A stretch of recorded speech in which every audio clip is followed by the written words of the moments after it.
back and look who I found. It is the man that plays him, the voice of Adam Jensen. So this is kind of a big deal. You've been keeping this secret for a long time. Yeah, I've been lying to a lot of people for like 2 years.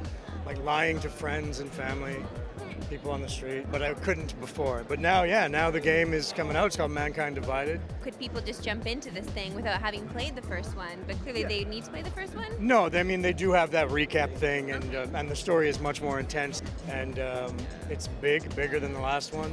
The augmented people, the people who have, I guess, machines attached to them in the last one, who have like taken off a limb and replaced it with a machine arm and things like that, they went nuts and they killed about 3 billion people. So now in this game, they are segregated from the population and put into ghettos, and there's bathrooms for them and water fountains for them, and they're socially completely unacceptable. And Adam Jensen being one of them, he's torn between this world that he knew and the world that is now, and he's trying to solve the mystery. And it's really intense, and I really like where they're going with it this time.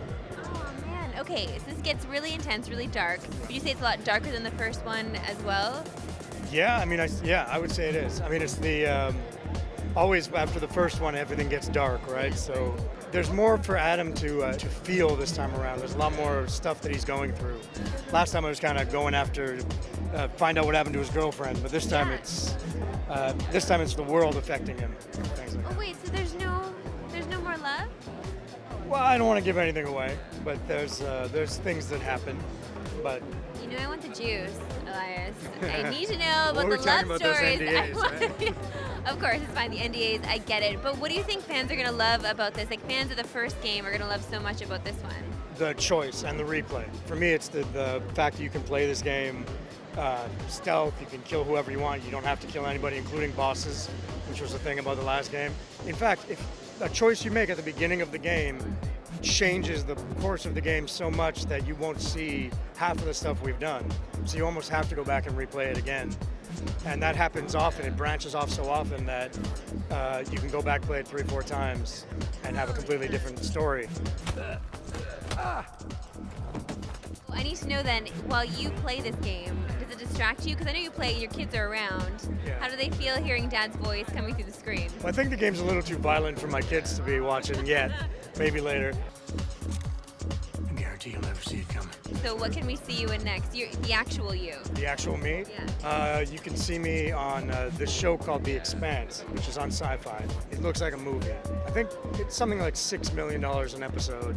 It's really big. Holy smokes. Okay, I need to know the story. Tell me about the show. Well, the overarching story is that it takes place about 200 years in the future. There are billions, too many people on Earth, so people live in the asteroid belt between here and Mars, and people live on Mars. There's a murder that happens, and Thomas Jane is the lead, and he solves the murder. And my stuff happens in the other part of the galaxy, and we kind of come together by the end of the season. I show up in about episode 6, 5 or 6. I wonder though, do you think about the future of this, because you're in all these shows and you can come to all these conventions and like it's just, this is something that you can have forever because people love this stuff and hold on to it forever. Yeah, that's the great thing about sci-fi and the comic book world and things like that. That people get so invested in it. The video game thing too. People get so invested, and I mean there are worse things to be obsessed about, right? So it's amazing to me. It's amazing. Like when I'm signing autographs or meeting people or things like that. It's so much fun. So if I can do more sci-fi and more video games and meet more people, I'll do them. What I like to do normally, if I'm talking to someone that does a lot of voice work, I get them to do some of their voice, but it's your voice. Well, Adam Jensen is my voice, yeah, pretty much. So tough luck. This is Adam Jensen. How are you? Hey, thanks for checking out that video on our EPN channel. It's just one small part of the things that we make around here. So if you liked it, don't forget to check out some of our other vids and hit that subscribe button.